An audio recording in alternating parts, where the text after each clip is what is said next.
Hello friends, welcome to my YouTube channel Geography Read with SV। I hope आप सब अच्छे होंगे।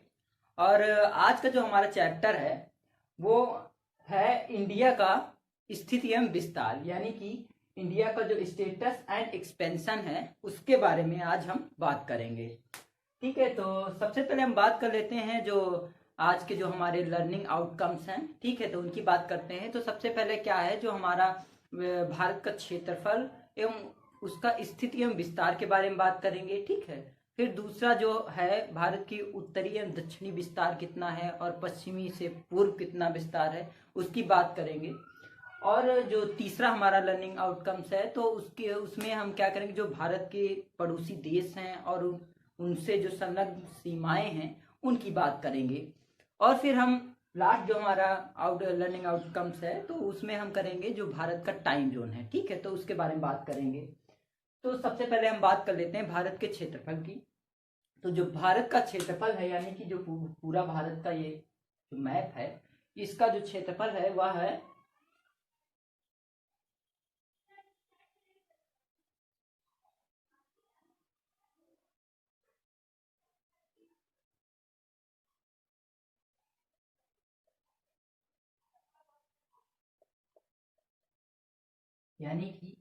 32,87,263 वर्ग किलोमीटर भारत का जो क्षेत्रफल है, यानी जो मेन है 32,87,263 वर्ग किलोमीटर है। ठीक है, और हम बात करते हैं कि जो अब भारत का अक्षांशीय और देशांतरी विस्तार कितना है। तो सबसे पहले बात करते हैं अक्षांशीय विस्तार की।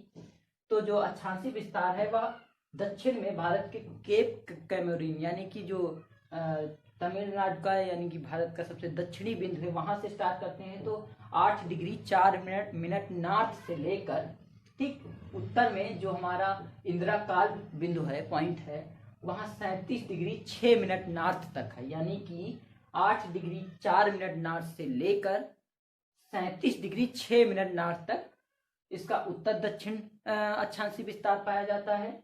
और अब बात करते हैं जो पूर्व पश्चिम विस्तार है, इसका देशांतरी विस्तार है, उसकी बात करते हैं। तो सबसे पहले जो गुजरात में गौर माता वहां से देखते हैं तो वहां है 68 डिग्री 7 मिनट ईस्ट से लेकर, और जो किबुथ अरुणाचल प्रदेश यानी कि 97 डिग्री 25 मिनट ईस्ट तक इसका विस्तार यानी कि पश्चिम से पूर्व विस्तार पाया जाता है, देशांतरी विस्तार। ठीक है, तो अब बात कर लेते हैं कि जो गौर माता है यह भारत का सबसे पश्चिमी पॉइंट है, यानी कि सबसे पश्चिमी एक गांव है गौर माता। ठीक है, तो इसे गुरमोटा भी बोलते हैं नाम, इसे गुरमोटा भी बोला जाता है, जो यह कच्छ के जिला में पड़ता है। ठीक, कच्छ जिले का एक गांव है। यह सबसे भारत का पश्चिमी पॉइंट है। और जो हमारा सबसे पूर्वी पॉइंट है किबुथ अरुणाचल प्रदेश में है, यह अरुणाचल प्रदेश के अंजावा डिस्ट्रिक्ट में पड़ता है, जो कि भारत का सबसे पूर्वी पॉइंट है। और अब बात करते हैं जो भारत का सबसे उत्तरतम पॉइंट है, यानी कि इंदिरा काल, यह सबसे यहाँ पे पड़ता है। इंदिरा काल जो भारत का सबसे उत्तरतम पॉइंट है। ठीक है, इंदिरा काल बिंदु के नाम से, पॉइंट के नाम से जाना जाता है। और जो भारत का दक्षिणतम पॉइंट है, यानी कि जो मुख्य भूमि है भारत की, वह उसे तो मान लो केप कैमोरिन, यानी कि जो दक्षिणी भारत का सबसे दक्षिणतम बिंदु कह सकते हैं। लेकिन जो मेन भारत की ये मेन भूमि है और जो इसके द्वीपीय समूह में जो आता है इंदिरा पॉइंट, यह भारत का सबसे दक्षिणतम बिंदु है, इंदिरा पॉइंट। इसे पिग्मेलियन पार्सन पॉइंट पहले मतलब पिग्मेलियन पार्सन नाम से पहले जाना जाता था। ठीक है, यह पॉइंट है इंदिरा पॉइंट। ठीक, अब हम बात कर लेते हैं जो भारत के जो पड़ोसी देश हैं और उनसे संलग्न जो सीमाएं हैं उनकी बात कर लेते हैं। तो सबसे पहले बात करते हैं जो भारत और अफगानिस्तान, यानी कि भारत और अफगानिस्तान की बात करते हैं, जो लगभग यहाँ पे इसकी सीमा पड़ती है। यहाँ पे तो जो सीमा पड़ती है ये 106 किलोमीटर मतलब संलग्न होती है। भारत और अफगानिस्तान की जो सीमा संलग्न होती है यह 106 किलोमीटर मात्र इसकी दूरी पाई जाती है। ठीक है, अब बात करते हैं जो भारत और पाकिस्तान। ठीक है, तो भारत पाकिस्तान की जो सीमा, यानी कि जो हम यहाँ से लेकर और यहाँ तक, ठीक, ये भारत पाकिस्तान की सीमा है। इसे रेड क्लिफ रेखा के नाम से भी जाना जाता है। यह लगभग 3323 किलोमीटर है, ठीक है।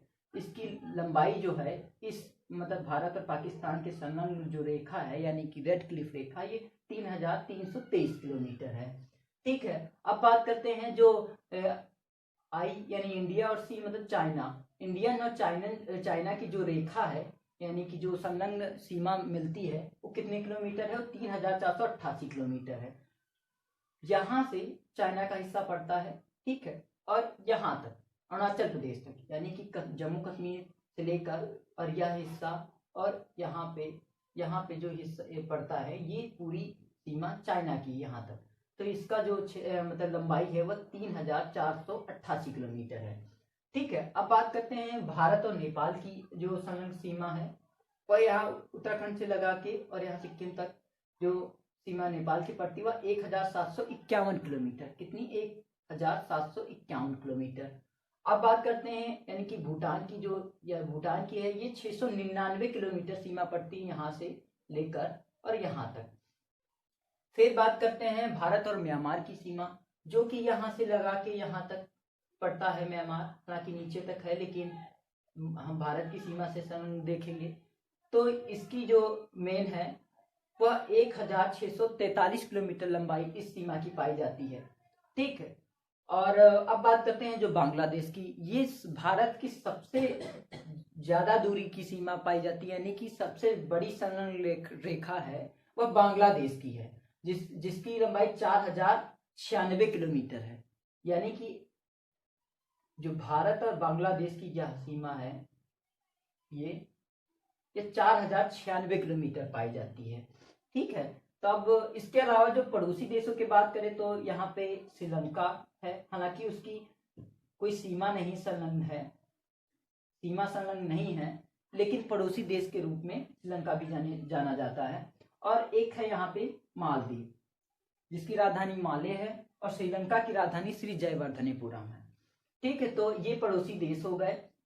अब हम बात करते हैं जो भारत की टाइम जोन की बात करते हैं कि मतलब जो टाइम जोन रेखा कौन सी है और कहाँ से होकर गुजरती है, तो उसके बारे में बात करेंगे। तो वह सबसे प्रमुख है, देखा जाए तो ये 82 डिग्री 5 मिनट यानी कि ईस्ट, ये एक देशांतर रेखा है, इसके सहारे भारत का टाइम जोन निर्धारित किया गया है, जो हमारा ग्रीनविच रेखा से 5.5 घंटा आगे है, यानी कि यूटीसी IST यानी इंडियन स्टैंडर्ड टाइम यूटीसी ये 5.5 घंटा आगे है, यानी ग्रीनविच रेखा से भारत का टाइम जोन रेखा 5 घंटा 30 मिनट आगे है, यानी प्लस है। और यह जो 82 डिग्री की देशांतर रेखा है, यह 5 राज्यों से होकर गुजरती है, 5 राज्यों से होकर गुजरती है, और यह मिर्जापुर शहर से बीचों बीच होके ये निकलती है रेखा, ठीक है। और जो इसके 5 राज्य हैं जहां से गुजरती है, इसके जो 5 राज्य हैं उनकी बात करें तो सबसे पहले बात करते हैं यूपी की बात करें तो यूपी आ जाता है, ठीक है। फिर उसके बाद दूसरा जो हमारा है एमपी, फिर उसके बाद छत्तीसगढ़, उड़ीसा,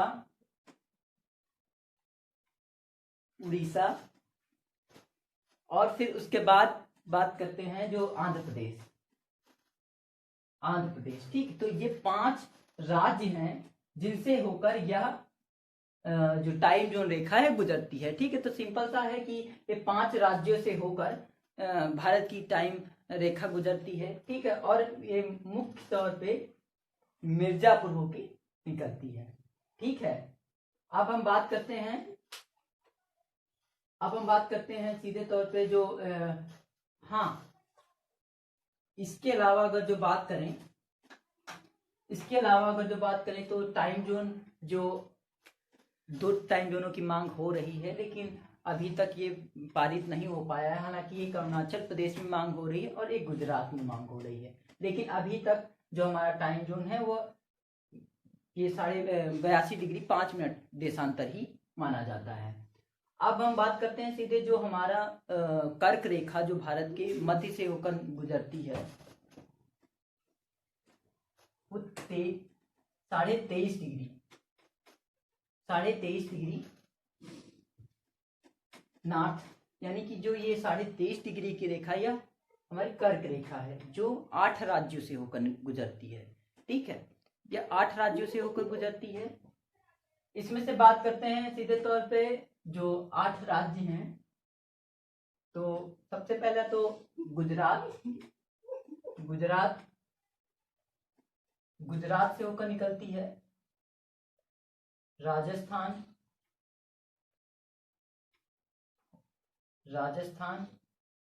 मध्य प्रदेश,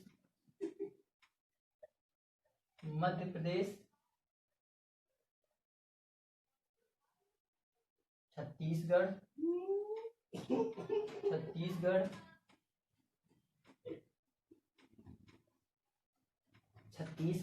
और इसके अलावा छत्तीसगढ़, झारखंड,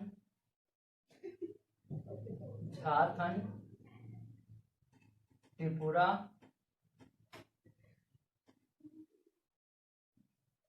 पश्चिम बंगाल,